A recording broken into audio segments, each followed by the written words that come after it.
स्वागत है बच्चों आप सभी का आपके अपने most trusted content provider YouTube channel Mahadev tutorial में। बच्चों अगर आप सीबीएसई बोर्ड की तैयारी करते हैं और अच्छे मार्क्स की उम्मीद करते हैं तो वीडियो के अंत तक बने रहें और लाइक और सब्सक्राइब करना ना भूलें। तो चलिए बच्चों आज हम लोग स्टार्ट करते हैं function of large intestine. Function of large intestine की बात करें तो जो बेसिकली लार्ज इंटेस्टाइन का काम होता है absorption of water present in the digested food, यानी कि जितना भी वाटर का अमाउंट होता है वो एब्जॉर्ब किया जाता है और फूड को अनडाइजेस्टेड फूड को सेमी सॉलिड में कन्वर्ट किया जाता है। दूसरा सबसे इम्पॉर्टेंट फंक्शन है लार्ज इंटेस्टाइन का वॉल म्यूकस सिक्रीट करता है जिसके कारण अनडाइजेस्टेड फूड आराम से लार्ज इंटेस्टाइन से होते हुए पास हो पाता है। थर्ड बात करें बच्चों लार्ज इंटेस्टाइन का मोस्ट इम्पॉर्टेंट फंक्शन है egestion of undigested food particle. जो अनडाइजेस्टेड फूड पार्टिकल होता है उसको बॉडी से बाहर निकालने का काम किया जाता है। ठीक है, नेक्स्ट बात करें हम लोग बच्चों डाइजेस्टिव ग्लैंड्स। डाइजेस्टिव ग्लैंड्स भी डाइजेशन में इंपॉर्टेंट रोल प्ले करता है। सबसे पहले हम लोग बात करेंगे बच्चों सैलिवरी ग्लैंड का। सैलिवरी ग्लैंड जैसा कि यहाँ पे आप देख पा रहे हैं, ये ग्लैंड एक यहाँ है, एक यहाँ है और एक यहाँ है। बच्चों तीन पेयर होता है सैलिवरी ग्लैंड। एक को कहते हैं सबलिंगुअल जो जीभ के नीचे होता है, दूसरा होता है सबमैंडिबुलर जो मोलर के नीचे होता है और तीसरा होता है पैरोटिड ग्लैंड्स। तो three pair of salivary glands present होता है बकल कैविटी के अंदर और सैलिवा का सिक्रीशन करता है। यहाँ पे बच्चों साइज के अकॉर्डिंग आपको दिख रहा होगा, अगर आपसे पूछा जाए सबसे लार्जेस्ट सैलिवरी ग्लैंड तो वो पैरोटिड ग्लैंड्स होता है। सबसे बड़ा gland salivary gland parotid glands होता है। नेक्स्ट बात करें बच्चों हम लोग सैलिवा का जो पीएच होता है वो 7.2 के आसपास होता है। 7.6 हो सकता है, 7.4 हो सकता है, कई बार 6.8 भी हो सकता है। ठीक है, एवरेज बात करें तो 7.2 होता है। बच्चों सैलिवा के द्वारा सैलिवा में होता है एक सैलिवरी एमाइलेज और ये सैलिवरी एमाइलेज फूड में प्रेजेंट कार्बोहाइड्रेट को माल्टोज में कन्वर्ट करने का काम करता है। और बात करें हम लोग बच्चों सैलिवा में एंटीसेप्टिक प्रॉपर्टीज भी होता है। एंटीसेप्टिक प्रॉपर्टीज इसलिए होता है बिकॉज सैलिवा में प्रेजेंट होता है लाइसोजाइम जो फूड में प्रेजेंट जर्म्स को किल करने का काम करता है। तो बच्चों अगर हम लोग बात करें नेक्स्ट ग्लैंड लीवर का। लीवर हम लोगों के बॉडी में लार्जेस्ट ग्लैंड होता है और इसका वेट लगभग 1.5 kg होता है। ठीक है, अगर पोजीशन की बात करें तो बॉडी में राइट साइड में एब्डोमिनल कैविटी के अंदर ये प्रेजेंट होता है। बच्चों लीवर का स्ट्रक्चर आप देख पा रहे हैं, यहाँ पे राइट साइड में प्रेजेंट होता है और ये राइट लोब थोड़ा सा बड़ा होता है। ये राइट लोब है थोड़ा सा बड़ा होता है और एक इसमें लेफ्ट लोब होता है जो थोड़ा छोटा होता है। इस लीवर के अंदर ही सिक्रीशन होता है बाइल्स का और वो बाइल्स स्टोर किया जाता है गॉल ब्लैडर के अंदर जो यहाँ पे ग्रीन कलर का आपको दिख रहा है। ये गॉल ब्लैडर के अंदर लीवर के द्वारा बाइल सिक्रीट करके स्टोर किया जाता है और एक बाइल डक्ट के द्वारा फिर ये डिओडेनम में रिलीज किया जाता है। ठीक है, अगर आप डायग्राम देख पा रहे हैं बच्चों, ये नॉर्मल लीवर का डायग्राम है। कई बार क्या होता है अबनॉर्मल कंडीशन में जो हम लोगों का लीवर है ये फैटी हो जाता है। फैटी लीवर का कंडीशन आप देख सकते हैं, फैटी एसिड्स का डिपोजिशन यहाँ पे हो जाता है और लीवर का फंक्शन डिस्टॉर्ट हो जाता है। तो उस कंडीशन में हम लोगों को मेडिकल चेकअप के लिए विजिट करना पड़ता है और कई बार जो है क्रिटिकल कंडीशन भी डेवलप हो जाता है। तो लीवर का स्वस्थ रहना मेरे बॉडी में एक इम्पॉर्टेंट पार्ट है, इसलिए लीवर का ख्याल हम लोगों को रखना चाहिए। नेक्स्ट बात करें बच्चों हम लोग पैंक्रियाज। पैंक्रियाज ये लीफ लाइक ग्लैंड्स होता है और डायग्राम में जैसा कि आपको दिख पा रहा है बच्चों, ये डिओडेनम हो गया और डिओडेनम में यहाँ पे ये जो लीफ लाइक स्ट्रक्चर है इसको पैंक्रियाज कहते हैं। पैंक्रियाज में दो टाइप का ग्लैंड होता है, एक्सोक्राइन पार्ट भी है, इंडोक्राइन पार्ट भी है। बच्चों एक्सोक्राइन पार्ट में होता है एसिनी या पैंक्रियाटिक लोब्यूल्स। ये एसिनी और pancreatic lobules digestive enzyme secrete करता है जो फूड में प्रेजेंट प्रोटीन्स और कार्बोहाइड्रेट को डाइजेस्ट करने का काम करता है। दूसरा इसमें होता है इंडोक्राइन पार्ट्स। बच्चों इंडोक्राइन पार्ट से ज़्यादा तो नहीं, मात्र 15% होता है, 85% एक्सोक्राइन पार्ट से होता है। तो जो इंडोक्राइन पार्ट्स है ये दो तरह के हार्मोन रिलीज करता है, इंसुलिन और ग्लूकागॉन। इंसुलिन से तो शायद आप परिचित होंगे। इंसुलिन ब्लड में प्रेजेंट ग्लूकोज को डाइजेस्ट करने का काम करता है। अगर किसी पर्सन के बॉडी में ग्लूकोज की कमी हो जाए तो आप सुनते होंगे उसे डायबिटीज हो गया। डायबिटीज कहने का मतलब ब्लड शुगर लेवल उसका हाई हो गया। तो दो तरह का हार्मोन है, कि इंसुलिन जो ब्लड में ग्लूकोज लेवल को कम करता है, और किसी कारण से ब्लड में ग्लूकोज लेवल अगर कम हो गया है तो दूसरा है ग्लूकागॉन, जो ब्लड में ग्लूकोज लेवल को बढ़ाने का काम करता है।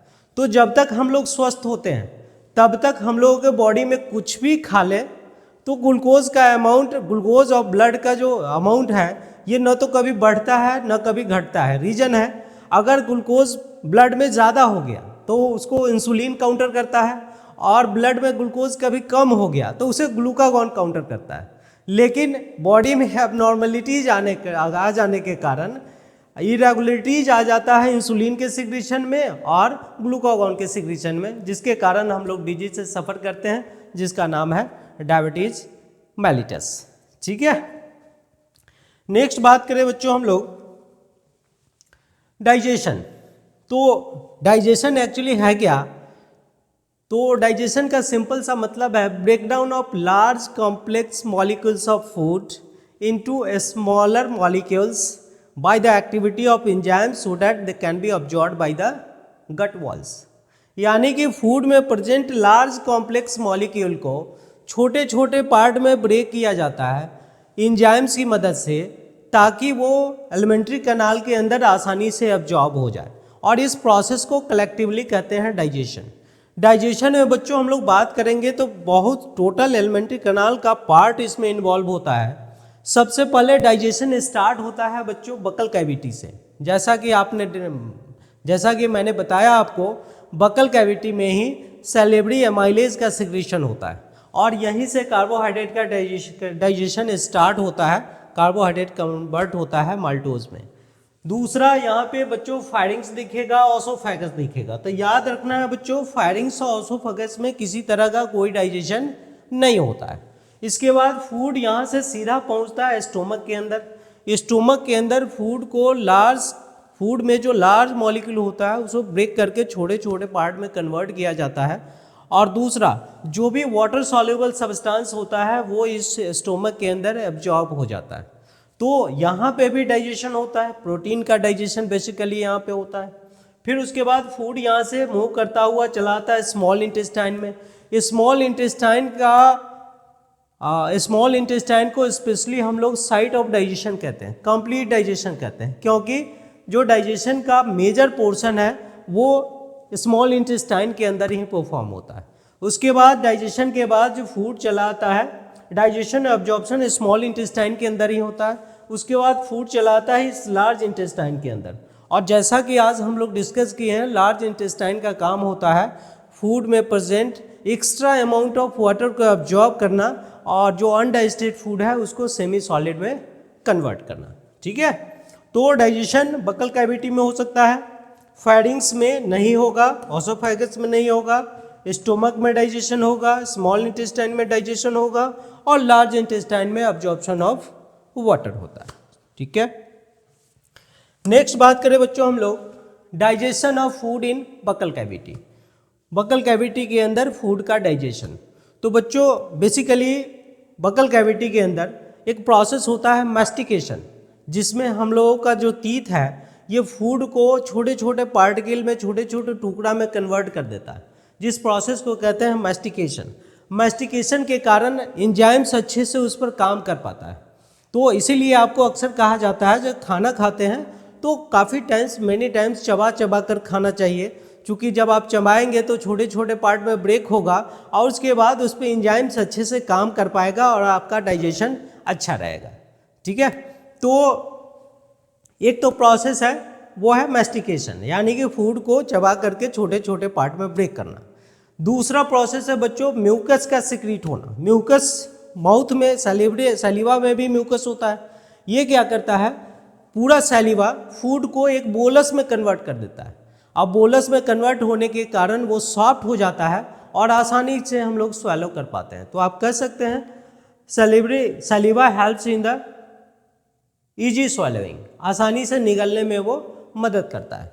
तीसरी बात करें बच्चों हम लोग, सलीवा में होता है सैलिवरी एमाइलेज। ये सैलिवरी एमाइलेज स्टार्च पे काम करता है और उस स्टार्च को माल्टोज में कन्वर्ट कर देता है। बच्चों माल्टोज होता है डाइसैकेराइड, 2 ग्लूकोज मॉलिक्यूल का बना हुआ और टेस्ट में मीठा होता है। इसलिए कई बार अक्सर आपसे पूछा जाता है चावल को अगर काफ़ी देर तक चबाया जाए कंटिन्यूअसली तो मीठा क्यों लगने लगता है। तो जब आप बार बार उसको चबाएंगे तो उसमें सैलिवा मिक्स होता है और वो सैलिवा के अंदर प्रेजेंट सैलिवरी एमाइलेज उसमें प्रेजेंट स्टार्च को माल्टोज में कन्वर्ट कर देता है। उस माल्टोज के कन्वर्ट होने के कारण ही हम लोग थोड़ा सा स्वीट टेस्ट रिसीव कर पाते हैं।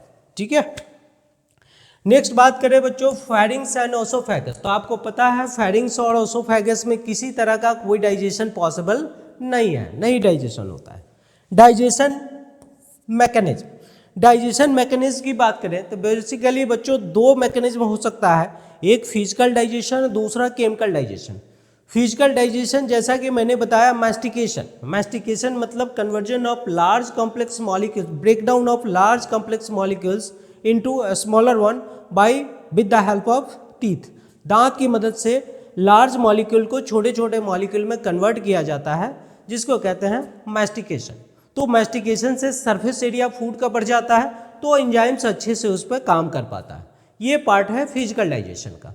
केमिकल डाइजेशन की बात करें तो जैसे ही मैस्टिकेशन होता है छोटे छोटे पार्टिकल में फूड आइटम्स कन्वर्ट हो जाता है, उसके बाद उस पर एंजाइम्स काम करता है। अब जैसा कि आपको पता है बकल कैविटी के अंदर सैलिवरी एमाइलेज रिलीज होता है और सैलिवरी एमाइलेज कन्वर्ट कर देता है स्टार्च को माल्टोज में, डाइसैकेराइड में। ठीक है, तो फिजिकल डाइजेशन में आप कह सकते हैं बच्चों मैस्टिकेशन, और केमिकल डाइजेशन के अंदर हो जाएगा स्टार्च का माल्टोज में कन्वर्ट होना। ठीक है, तो बच्चों यहाँ पे आप डायग्राम में देख सकते हैं माउथ बकल कैविटी, यहाँ पे रिलीज होगा सैलिवा जो स्टार्च को कन्वर्ट करेगा माल्टोज में। फिर ओसोफेगस में कोई डाइजेशन नहीं, फायरिंग्स में कोई डाइजेशन नहीं, डाइजेशन अल्टीमेटली फिर यहाँ पे स्टोमक में होगा। अब हम लोग बात करेंगे डाइजेशन इन स्टोमक। ठीक है, mechanism of digestion in stomach. बच्चों डाइजेशन इन स्टोमक की बात करें फिर से यहाँ पे 2 पार्ट हम लोग बनाएंगे, फिजिकल डाइजेशन और केमिकल डाइजेशन। फिजिकल डाइजेशन के अंदर जो स्टोमक का वॉल होता है बच्चों, ये कंटिन्यूअस रिदमिक कंट्रैक्शन और रिलैक्सेशन परफॉर्म करता है, और कंटिन्यूअस कंट्रैक्शन और रिलैक्सेशन के कारण इसका जो इसके अंदर जो फूड पार्टिकल होता है वो छोटे छोटे पार्ट में कन्वर्ट हो जाता है, और इस टोटल होल प्रोसेस को कहते हैं चर्निंग ऑफ फूड। तो चर्निंग ऑफ फूड के बाद जो फूड का पेस्ट बनता है, पल्प लाइक कैविटी बनता है, उसको कहते हैं पल्प लाइक सब्सटेंस बनता है, जिसको कहते हैं हम लोग काइम। तो अगर आपसे पूछा जाए स्टोमक में डाइजेशन के बाद जब फूड स्मॉल इंटेस्टाइन में आता है तो किस फॉर्म में आता है, तो काइम के फॉर्म में आता है। जो डियोडेनम, ये आप देख लीजिए, ये ओसोफेगस हो गया, ये स्टोमक हो गया, इसमें फूड का अच्छे से चर्निंग होता है, यानी कि रिदमिक कंट्रैक्शन और रिलैक्सेशन के कारण फूड का छोटा छोटा पार्ट बनता है। उसके बाद जब फूड यहाँ से स्टोमक से बाहर निकलता है बच्चों तो उसको कहते हैं chyme. Chyme enters the duodenum. ठीक है, नेक्स्ट बात करें हम लोग केमिकल डाइजेशन। केमिकल डाइजेशन में हम लोग डिस्कस करेंगे बच्चों स्टोमक के अंदर जो केमिकल रिलीज होता है वो है HCl हाइड्रोक्लोरिक एसिड, दूसरा है म्यूकस और तीसरा है पेप्सिनोजेन। 3 केमिकल रिलीज होता है। सबसे पहले म्यूकस की बात करें बच्चों, म्यूकस सिर्फ स्टोमक के इंटरनल वॉल पे लगा होता है। इंटरनल वॉल पे इसलिए लगा होता है बिकॉज स्टोमक के अंदर रिलीज होता है strong acid HCl hydrochloric acid. अगर म्यूकस ना हो तो स्टोमक का वॉल कोरोड हो जाएगा और उस कोरोजन के कंडीशन में एक डिजीज डेवलप होता है जिसको कहते हैं अल्सर। तो जो म्यूकस रिलीज होता है वो स्टोमक के इंटरनल वॉल को प्रोटेक्ट करता है from the bad effect of HCl। ठीक है, दूसरा HCl जो है फूड में प्रेजेंट जो जर्म पार्टिकल होता है उसे किल करने का भी काम करता है। और तीसरा जो पेप्सिनोजेन है, इस पेप्सिनोजेन इनएक्टिव होता है लेकिन HCl इसको एक्टिव पेप्सिन में कन्वर्ट कर देता है। अब बच्चों पेप्सिन एक इम्पॉर्टेंट एंजाइम्स है जो स्टोमक में प्रेजेंट फूड में प्रेजेंट प्रोटीन पार्टिकल्स को पेप्टोन्स एंड प्रोटियोजेज में कन्वर्ट कर पाता है।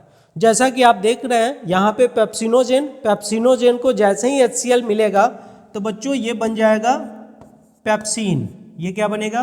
पेप्सिन। और ये पेप्सिन अब काम करेगा प्रोटीन पे जैसे ही पेप्सिन काम करेगा तो बच्चों ये बन जाएगा पेप्टोन्स प्लस प्रोटियोजेस। और बच्चों एक और बात याद रखना है, बच्चे के जो मिल्क फीडिंग बच्चे होते हैं उस बच्चे के स्टोमक में एक और केमिकल रिलीज होता है जिसका नाम है रेनिन, और रेनिन मिल्क प्रोटीन के डाइजेशन में मदद करता है। यही कारण है जो बच्चे आसानी से मिल्क को डाइजेस्ट कर पाते हैं और जो बड़े लोग हैं वो मिल्क को डाइजेस्ट नहीं कर पाते।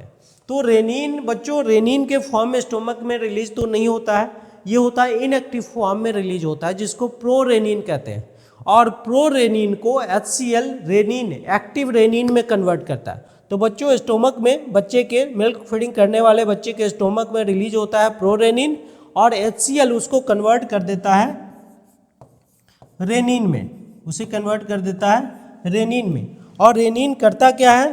तो रेनिन करता है डाइजेशन ऑफ मिल्क प्रोटीन, जो मिल्क में प्रोटीन होता है उसको डाइजेस्ट करने का काम करता है।